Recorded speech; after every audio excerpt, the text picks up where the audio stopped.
Assalamualaikum my dear friends and families, welcome to Rahimay's kitchen. இன்னைக்கு எங்க வீட்ல நான் ஷீலா மீன் வாங்கி ஒரு மீன் குழம்பு வைக்கலாம்னு பார்க்குறேன். மீன் குழம்பு ஆரம்பிக்கிறதுக்கு முன்னாடி நான் வீடியோ பிடிக்க கொஞ்சம் மறந்துட்டேன், சாரி. பட் என்னென்ன போட்டேன்னு நான் சொல்லிடுறேன். எண்ணெய் கொஞ்சம் காஞ்சதும் சூடானதும் அதில் கடுகு 1/2 ஸ்பூன், அப்புறம் வெந்தயம் ஒரு 1/2 ஸ்பூன், ஒரு கை அளவு சின்ன வெங்காயம் நல்லா நசுக்கி போட்டேன். அதே மாதிரி பூண்டை ஒரு 10 பல் பூண்டு அதுவும் இடுக்கி போட்டாச்சு. கொஞ்சம் கருவேப்பிலை, கொஞ்சம் காஞ்ச மிளகா, இதெல்லாம் போட்டு நல்லா வதக்கிக்கலாம். இது வதங்கி நல்லா கொஞ்சம் ப்ரௌன் ஆனதும் இதில் 2 தக்காளி 2 வெங்காயம் பேஸ்ட் நான் நைஸாக அடித்து இதில் சேர்த்துக்கிறேன்.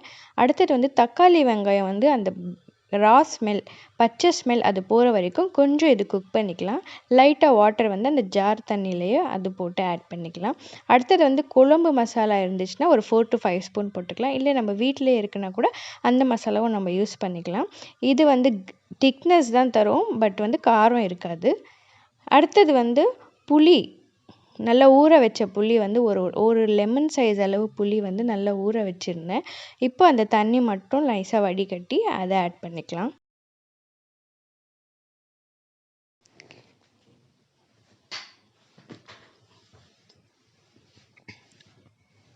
நெக்ஸ்ட் மசாலாஸ்லாம் ஆட் பண்ணிக்கலாம். மஞ்சத்தூள் 1 ஸ்பூனும் மிளகாத்தூள் 1 ஸ்பூனும் போட்டுக்கலாம். அப்புறம் தேவையான அளவு உப்பு சேர்த்துக்கலாம்.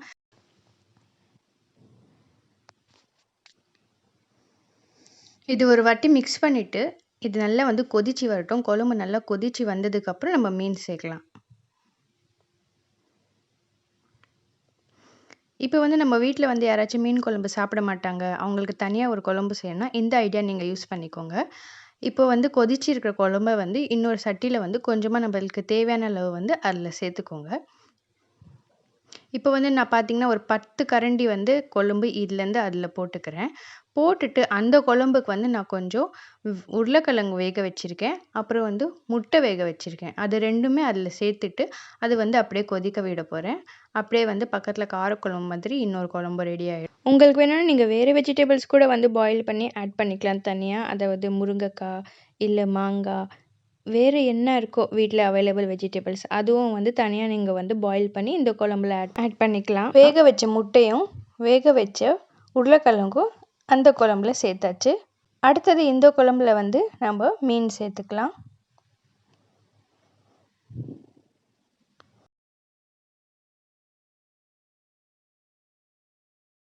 இப்போ இந்த 2 குழம்புல இருக்கிற மீனும் சரி, முட்டையும் உருளைக்கிழங்கும் சரி, ஒரு 5லேருந்து 6 நிமிஷம் குக் ஆன போதும்.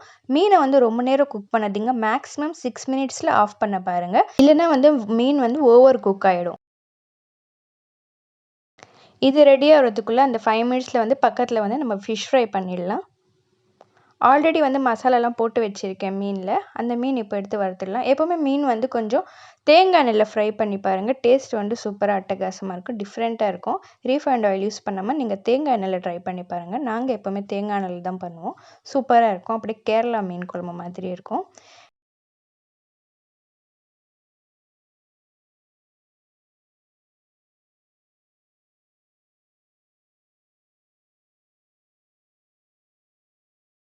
ஃபிஷ் ஃப்ரைக்கு நான் என்னென்ன இன்க்ரீடியன்ட்ஸ் யூஸ் பண்ணியிருக்கேன்னு நான் ஃபிஷ் ஃப்ரைக்கு தனியாக ஒரு வீடியோவே போட்டிருக்கேன். என்னோடய சேனலில் போய் பார்த்தா உங்களுக்கு கிடைக்கும். ஐலா மீன் ஃபிஷ் ஃப்ரை பண்ணியிருப்பேன், அதை யூஸ் பண்ணிக்கோங்க. இப்போ இது ஷீலா மீன், சேம் மசாலா தான், சேம் ஸ்டைல் தான். இப்போ இது நல்லா ஃப்ரை ஆகிட்டு வந்துட்டுருக்கு. இங்கே குழம்பு ஒரு 5 மினிட்ஸ் ஆகிடுச்சு. குழம்பு மேலே கொஞ்சம் கொத்தமல்லி போட்டு ஸ்டவ் ஆஃப் பண்ணிடலாம்.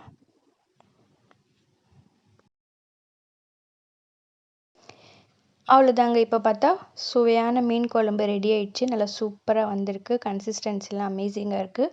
பக்கத்துலேயே உருளைக்கிழங்கு முட்டை போட்ட குழம்பு, அது காரக்குழம்பாகவும் சொல்லிக்கலாம். அதுக்கு பக்கத்தில் மீன் வறுவலும் சூப்பராக ரெடியாகி வந்துடுச்சு. அவ்வளோதாங்க. என்னோடய ரெசிபீஸ் உங்களுக்கு பிடிச்சிருக்க கமெண்ட்டில் சொல்லுங்கள். வீடியோ பிடிச்சிருந்தால் லைக் பண்ணுங்கள், ஷேர் பண்ணுங்கள். சப்ஸ்கிரைப் பண்ணாமல் இருந்தால் ப்ளீஸ் சப்ஸ்கிரைப் பண்ணிவிட்டு வீடியோ பாருங்கள். நெக்ஸ்ட் என்னோடய வீட்டில் என்ன சமையல்னு நான் நெக்ஸ்ட் வீடியோவில் ஷேர் பண்ணுறேன். அது தெரிஞ்சிக்க நோட்டிஃபிகேஷன் பெல் ஆனில் வச்சுக்கோங்க. அன்பை வெளிப்படுத்த சமையல் தான் சிறந்த வழி. Keep supporting Rahima's kitchen. Thank you.